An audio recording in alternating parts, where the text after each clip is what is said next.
to Every Irene's Global eLearn. My name is Kay. Hi, I'm Keiko. I'm currently quarantined in New York. And I am currently quarantined in Amish County, Pennsylvania. Yeah, so welcome. So Every Irene is an international community to elevate women and their allies in Japan. We believe in women proactively creating their own futures. And today we are super excited to have our very first special guest. Awesome. So I'll jump into the intro. Her name is Keiko Ono, and she is currently based in Tokyo. And she has a really fascinating background and history and has just done amazing things, is currently doing amazing things, and have no doubt she will continue to do amazing things. So I'm just gonna read her background off for a little bit. She currently works at Google, but she's also the co-founder of Social Innovation Japan. And before that, she was a Peace Boat volunteer, which I'm sure people in our audience are familiar with Peace Boat. And that's actually how Keiko and I met. We were both volunteers in 2014. Before that, she also went to school in England and, has done just really a lot of amazing things. And this introduction doesn't do any due diligence or any justice to Keiko Ono. But that is sort of a brief background. And with that said, I'll give it to Eiko to ask Keiko our first Every Irene question. Yes, all right. So very excited to ask you this question. So we just heard from Kay, Keiko, so you're at Google now and started this amazing organization. But maybe for Every Irene, right, we're really about progress and where we are headed, and we really want to learn from our guests, where they were 3-5 years ago. Did you ever imagine being part of creating this organization, working with Google? If you could tell us a little bit about that experience, like leading up to where you are today. Sure. Well, first of all, thank you so much for inviting me. I think, this network and the work that you do is really important. And I think being invited is such a testament to how empowering it is to have other women acknowledge you and give you a platform. So I really appreciate you inviting me. So yeah, I think funnily enough, 5 years ago, I was actually working on a farm in Nagano. I had just kind of, I have a real patchwork of really random experiences. And I think there's an assumption that we have a very linear progression, but there are a lot of kind of little bumps along the way that not as many people like to talk about. I was working on a random vegan farm in Azumino. So there's a bit of a cluster of, I guess you could say, people who ran away from the city, who wanted to create an alternative space. I did not stay for long because I realized I had a very romantic idea of what farming would look like. And I really did love it. Is tough, yeah. And I did miss cheese, admittedly. But anyway, I left the farm. Yeah, I left the farm and I came back to the city, and I ended up working at the British Embassy. And this was me, I think, a couple years after graduating, and I had in my mind a very, a strong pressure on myself to be at a certain point in my career, to have a certain level of financial security, to be really confident and, clear in how I communicate who I am and what I'm doing and what I'm working towards. So, having a very fixed blueprint on what I'm doing and where I'm going. But the reality was I had joined the British Embassy as an intern and was working part-time, just hustling. I knew that I wanted to kind of improve and get skills and meet people who were smarter than me. And even better is to have people that are smarter than you and disagree with you. Because I think getting into a space where you feel uncomfortable but safe is where you have the most growth. And maybe being on a farm, I was just feeling quite uncomfortable. I learned a lot. Right. But yeah, I think moving into going back to Tokyo and working in the British Embassy, I worked there, and then I had also worked at Peace Boat for a little while. And then with two other friends, I had started Social Innovation Japan because we felt that there was a real gap for bicultural people who had different cultural backgrounds. We're all mixed Japanese. We lived abroad and also lived in Japan, which we recognized as a huge privilege in accessing conversations around how we think critically about things, understanding what else can exist in the framework of what we understand capitalism or normal or the economy or even, you know, our personal development, what that can look like.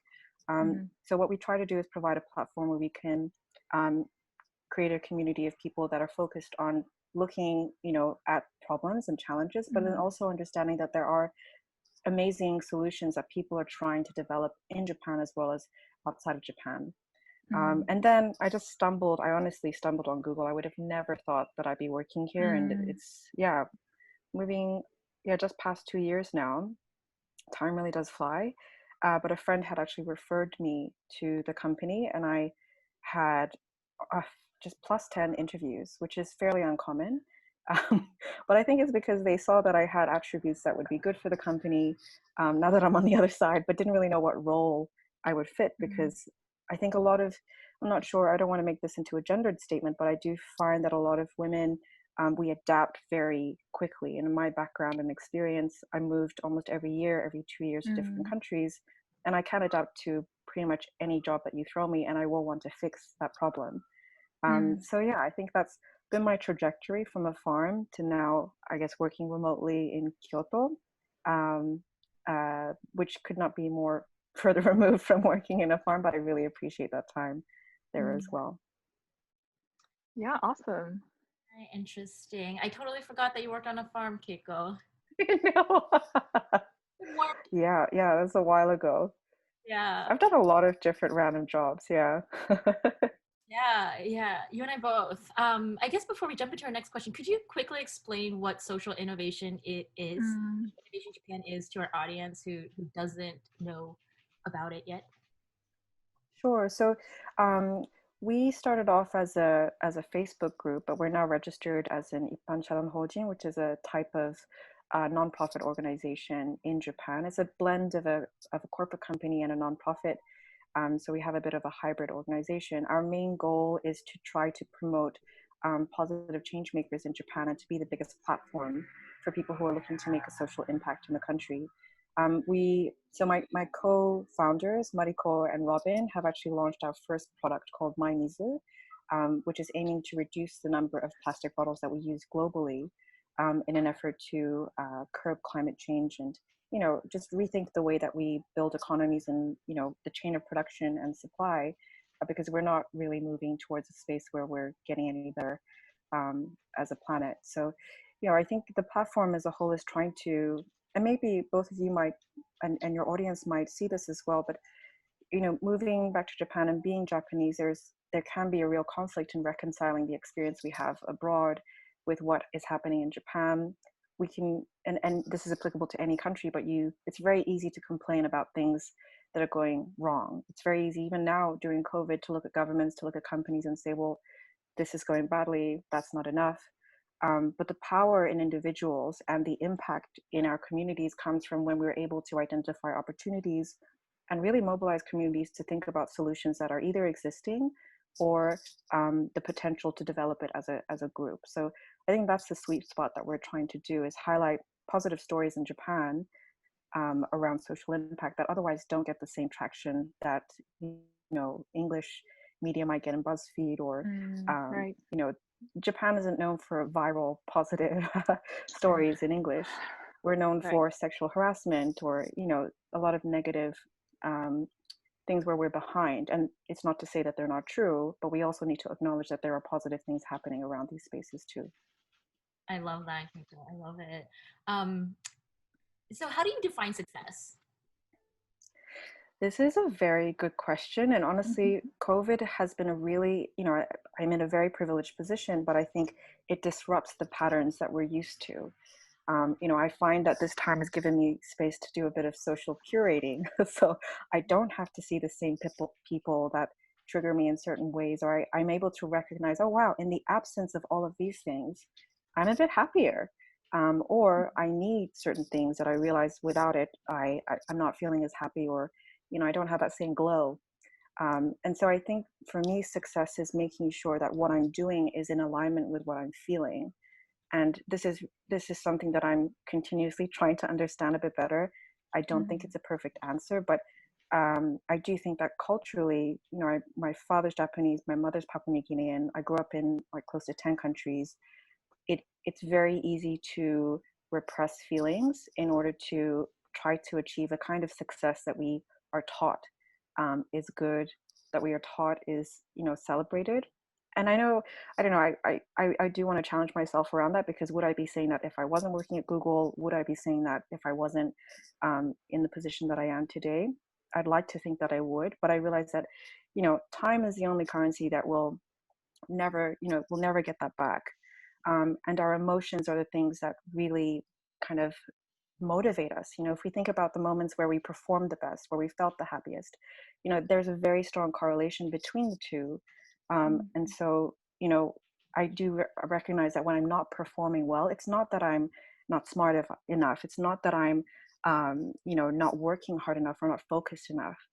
But it's because I'm not listening to the fact that I really don't enjoy this. I'm doing something that I don't like, and that's why I'm not doing the best that I can.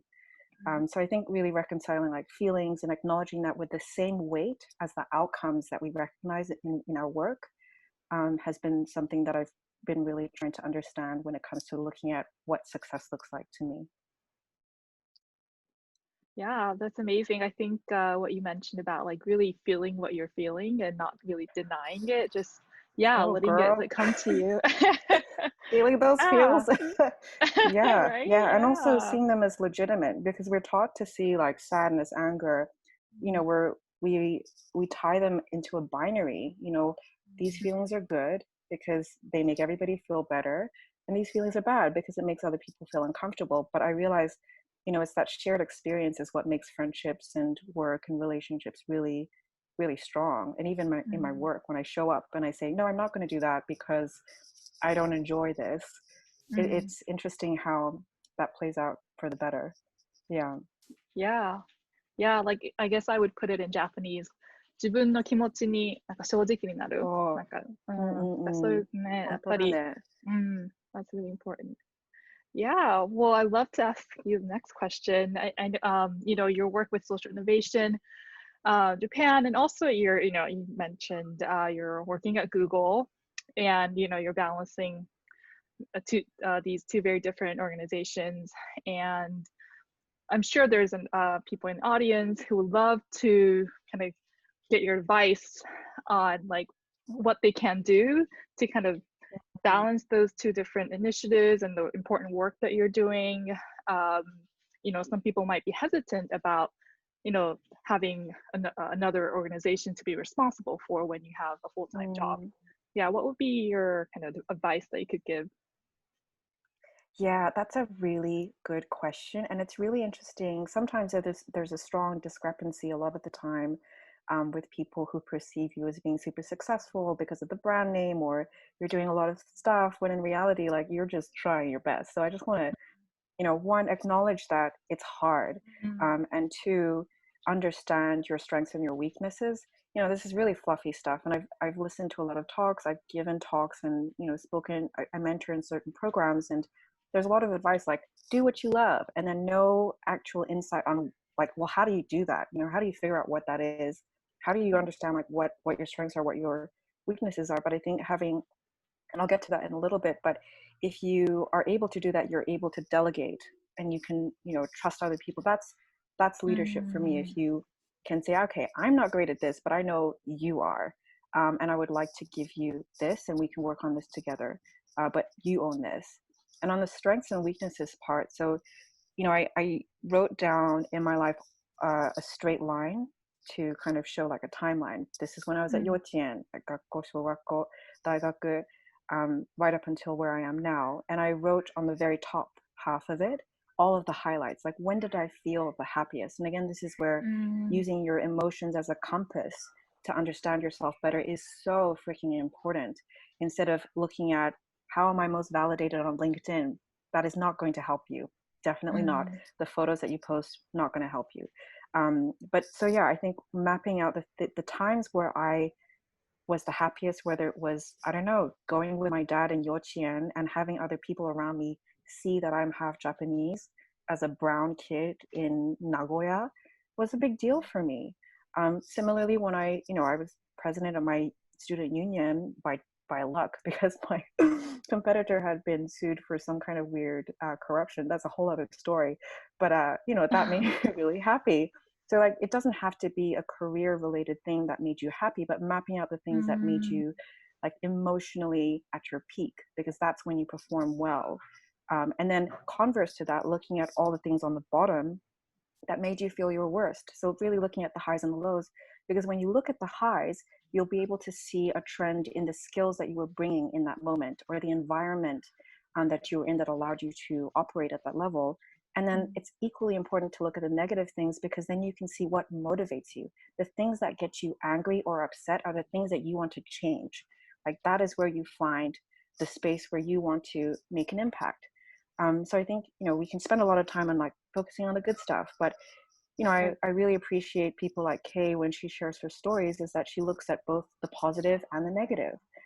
Because if you don't acknowledge that, you're not going to be able to find a good balance. You're not going to be able to find success that is authentic. Yeah, I love that. The timeline and happy moments and not so happy moments. And that's how you really understand yourself. Yeah. It's really great. Yeah, thanks so much for sharing. I guess just to kind of wrap up, at every IRENE, so IRENE is our fictitious muse. She is an individual who inspires by dreaming and doing. And, we also want to make sure that we let our audience know it doesn't have to mean that, you go for the brand names, right? Like Eiko went to Harvard, I graduated from Oxford, you work at Google.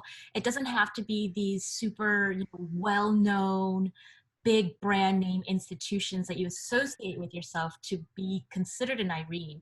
It's really just, what is your dream? What is your desire in life? What is that thing that lights you up? And what are you doing towards that? What is your goal? What is your mission? What is your vision? And what are you to achieve that? And it doesn't have to, and everybody's dreams and visions are different, which is what makes our world beautiful, right? And so at every IRENE, it's, these values of you just keep going despite the hard, the ups and the downs, right? And really want to create an inclusive community and share stories like yours, Keiko.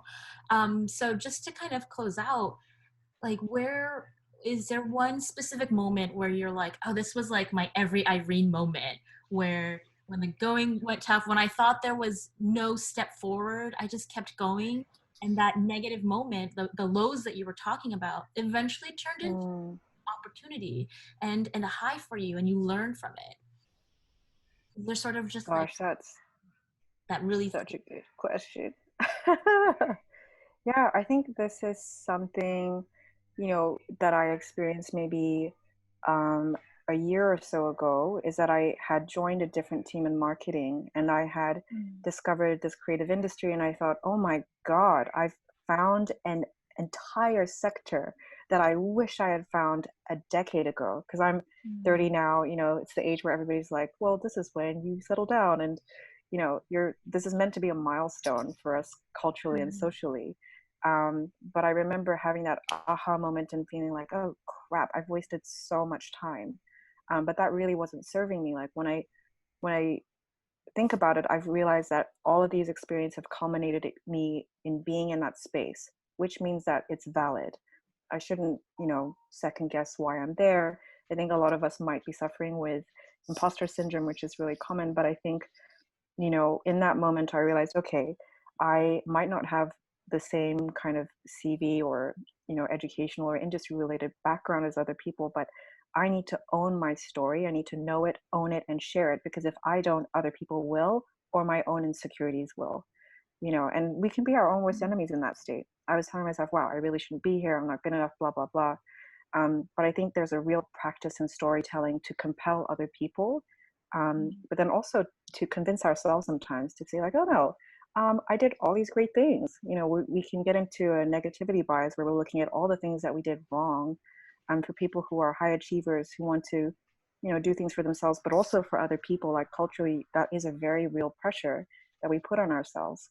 I think that's something that I try to keep in mind, is this practice of storytelling, because I think maybe for Irene, there's a phrase called PI personal branding. And I just want to say this really quickly, but it's performance, image, and exposure. Performance accounts for like 10% of your personal branding, i.e. how people perceive you.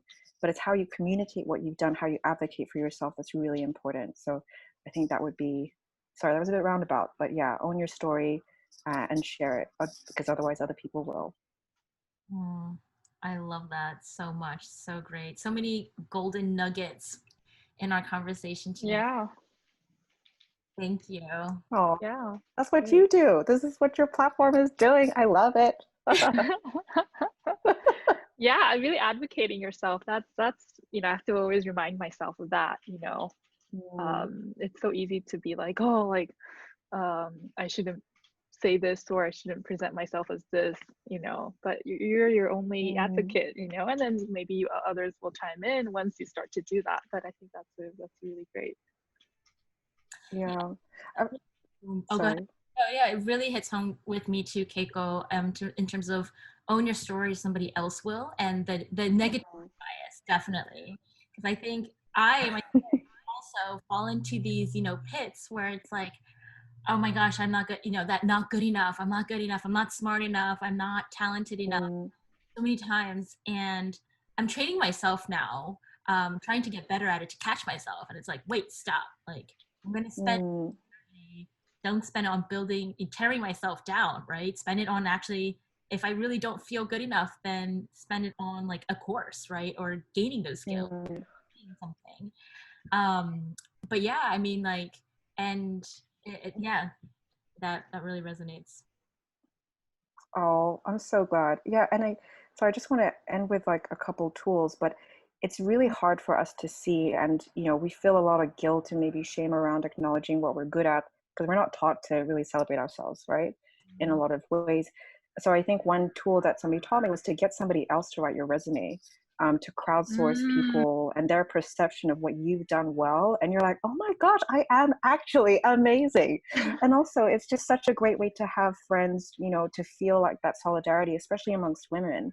I found that to be really wonderful. And the other thing was with strangers. I know this might sound a little bit strange, but first impressions with online dating, on my little adventures on there. After meeting them, I asked them, what was your impression of me? Because we're not always cognizant of what we're, you know, showcasing a lot of the time. And sometimes people see gems in us that we might not always recognize, because we're so hard on ourselves. We spend such a disproportionate amount of time looking at everything that could possibly go bad with our actions versus giving an equal weighting to everything that could possibly go well.